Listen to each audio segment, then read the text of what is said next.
much. And you're a snowboard teacher. Well, I don't know. I might be if I trim my mustache back far enough. They're a little fussy. They're a little fussy about that. Well, you know, there's a couple. Who's fussy about that? Hunter Mountain.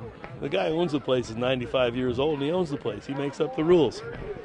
But he said to me one time, we're sitting around there just deciding what to do when we're unemployed after April and the snow starts to disappear. And he said, a buddy of mine said, well, what's the last thing you'd part with? I once asked a cowboy pal, and figuring he'd just tell me that hoss there in yon corral, or the saddle that he saved for years to get, or his granddaddy's spurs, or that silver inlaid bit.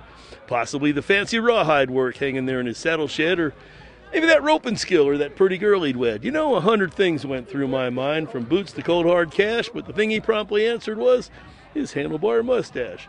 Took 35 long years, you see, to finally get her growed, and though I'll admit it's vain, I kind of like this old mustachio. And you see, there's hundreds like us out there on the western cattle range, guys that cultivate their facial hair, and we ain't about to change.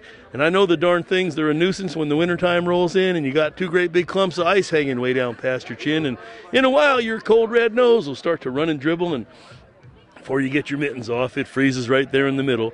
Your napkin gets a workout when the menu's soup or stew, or it may get discolored by tobacco if you chew. And then there's that long recovery time when it gets singed by a branding fire, or maddened wife with vice-like grip when she demonstrates her ire, or you're shoeing horses and your bronc kicks up a clamor and one handlebar gets stuck between the claws on the downstroke of your hammer.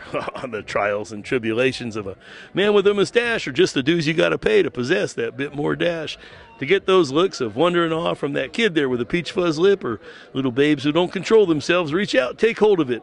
But you know it's all worth it. You know you've come far when you see that dashing buckaroo there in the mirror behind the bar. Oh, you'll hear whispers, and them out of range will make cracks. You just straighten up and grab your tube and add a little wax. Come on, Hackster. Sorry.